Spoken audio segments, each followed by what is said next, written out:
Evening friends. Telangana government ఎంప్లాయీస్‌కి కొత్తగా health card issue చేసిన విషయం మనకు తెలిసిందే.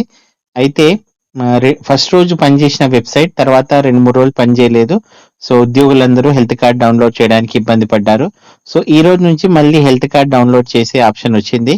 సో, ఎంప్లాయీస్ ఓటీపీ ఎంటర్ చేసి హెల్త్ కార్డ్ డౌన్‌లోడ్ చేసుకున్నారు. సో, డౌన్‌లోడ్ చేసిన శాంపుల్ హెల్త్ కార్డ్ ఇలా ఉందన్నమాట. పైన చూసినట్టు ఎంప్లాయీ నేమ్, ఎంప్లాయీ ఐడి ఉంది. సో, ఇక్కడ ఇంపార్టెంట్ విషయం ఏందంటే ఇక్కడ కింద ఈహెచ్ఎస్ ఐడి ఇచ్చారు. అది మనకు health card identification number. So, దాని ద్వారా మనకు ట్రీట్మెంట్ జరుగుతుంది.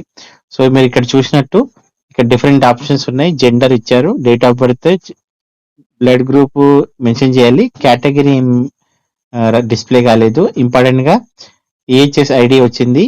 అభా ఐడి నాట్ అప్లికబుల్ అని వచ్చింది. సో, మీరు రైట్ సైడ్ చూసుకుంటే ఇక్కడ క్లియర్ గా చెప్పారు. So, this card is used for identification and availing health services under EHS subject to eligibility verification and prevailing government rules. అంటే అప్పటికప్పుడు ఉన్న గవర్నమెంట్ రూల్స్ మళ్ళీ ఎలిజిబిలిటీ వెరిఫికేషన్, అడ్మిషన్ అయిన తర్వాత ఎలిజిబిలిటీ వెరిఫై చేసి ట్రీట్మెంట్ ఇస్తారని చెప్పారు.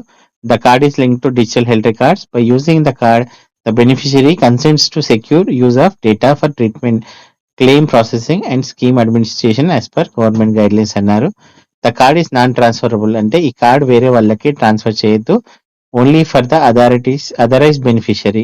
మిస్యూజ్ చేయొద్దు అన్నారు. సో, మిస్యూజ్ చేస్తే సస్పెండ్ అవుతుందని చెప్పారు. సో, ఇక్కడ మీరు చూసినట్టు బార్ కోడ్ కూడా ఇచ్చారు. అది యూనిక్ ఐడెంటిఫికేషన్ కోసం పనిచేస్తుంది. ఈ హెల్త్ కార్డ్ తెలుగులో, ఉర్దూలో మరియు ఇంగ్లీష్ లో ఉంది. సో, ఇక్కడ ఒక చిన్న సమస్య ఏంటంటే యూనివర్సిటీస్ కి సంబంధించిన ఎంప్లాయీస్ ఉన్నారు కదా, ఉస్మానియా యూనివర్సిటీ, తర్వాత ప్రొఫెసర్ జయశంకర్ యూనివర్సిటీ. సో, అలాంటి వాళ్ళకి ఇంకా హెల్త్ కార్డ్ జనరేట్ కానట్టు మనకి ఇన్ఫర్మేషన్ ఉంది.